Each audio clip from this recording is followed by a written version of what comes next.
The last time we saw our new friend, he had just learned about data you can trust.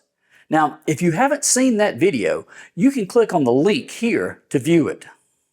In an earlier video, I mentioned how lean is not so terrifying. Now, if you haven't seen that video, you can click on this link to see it. In that video, we talked about adding value for our customer. Now, let's catch up with our friend and see if he has any more questions. Well, now that we know something about data and that the customer wants value, how do we add value for the customer? That is a very good question. The best way to add value for a customer is to reduce or eliminate waste. You mean like taking out the trash? Something like that. But the trick is being able to find the wastes. Some are quite obvious, like trash, while others are much harder to locate. That sounds difficult. It can be, but the important part is to be diligent and persistent in finding and dealing with the wastes. Once you know what to look for, you'll begin to see them everywhere. And the more you find them, the easier they become to find. Okay, so what do I look for? Just remember the name Tim Woods. Okay, so who is that? It's not a who, it's a what. Tim Woods is an acronym for the 8 types of waste that we want to eliminate. Oh, you mean how NFL stands for the National Football League.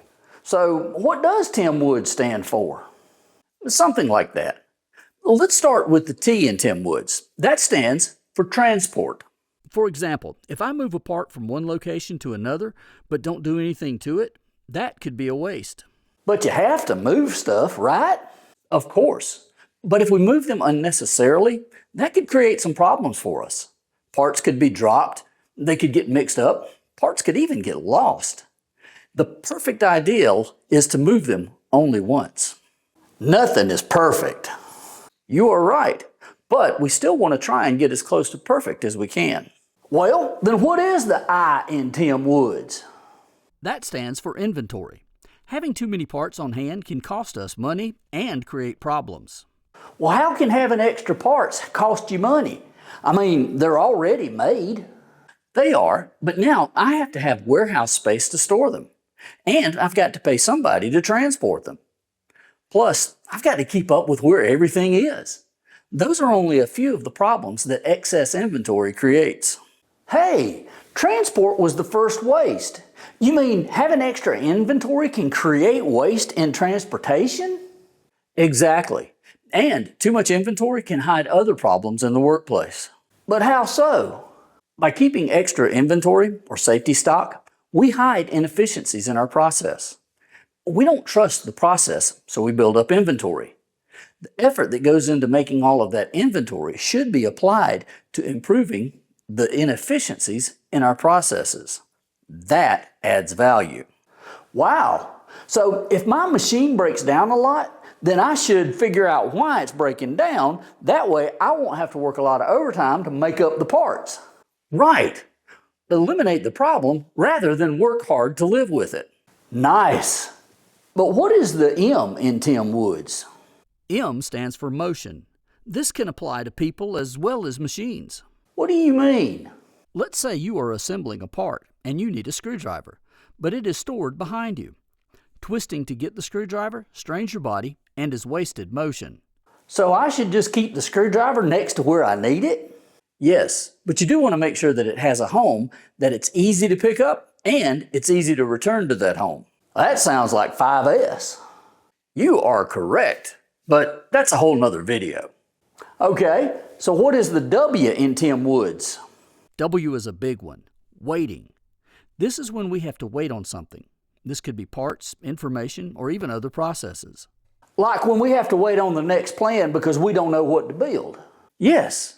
We can often do other activities while we're waiting on something, but those things don't always add value to our customer. Well, now that I think about it, I see some of these wastes every day. They do kind of become obvious when you know what to look for. Our next letter is the first O, overproducing. Is that not just another word for inventory? Overproducing can create extra inventory, but it can also lead to a whole lot of other problems. Like what? Let's say I have 2 products, VX and MA. Both use the same packaging. If I overproduce VX, that means I will use more packaging than I planned on. When I run MA, I may not have enough packaging. Can't we just put them in something else? We could, but then I would have to store those parts somewhere and pay somebody else to repack them once we had more packaging. That would be like doing extra work. Which brings us to the next O, overprocessing. What is that? That is doing extra work or added steps that the customer really doesn't need. How can that happen? It can show up in a lot of ways. There is the example you just mentioned, repacking parts. Other things could be drilling a hole in a part that the customer does not need, or keeping a dimension to a tolerance much smaller than what the customer requires.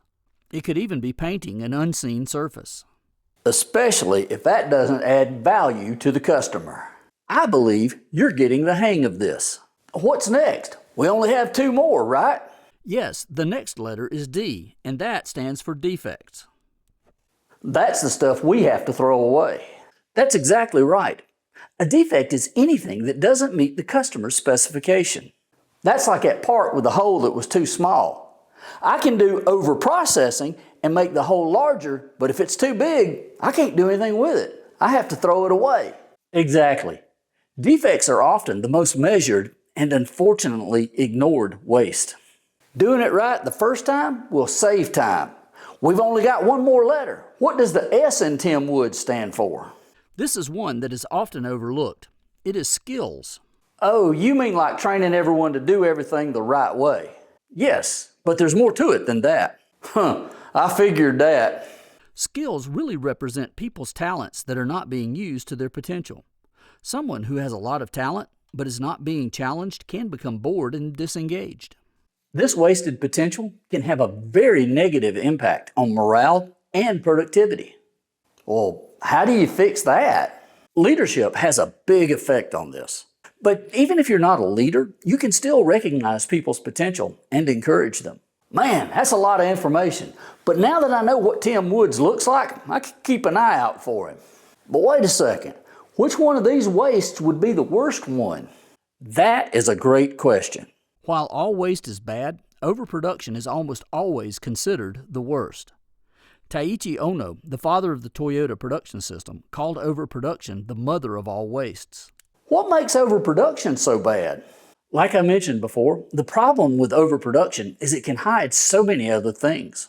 It creates inventory because you have to store the extra goods. It requires transportation because you have to move the extra goods to store them. It creates motion because people have to work around and handle the extra goods. Most of all, it hides defects. Wait a second. How can overproduction hide defects? Let's say a machine is not set up properly. Now, if I build 1,000 pieces before the next process needs them, we're not going to notice that defect, and all of a sudden, I've got 1,000 scrapped parts. Wow, that is bad. And overproducing is the reason that we never caught it. Absolutely. If we can reduce or even eliminate the 8 wastes, that makes us a stronger company and creates job security. We can take our organization from a mess to an efficient operation that adds value to our customers. Thank you for watching this video. If you found it interesting, please click the like button. If you want to see more like this, please subscribe.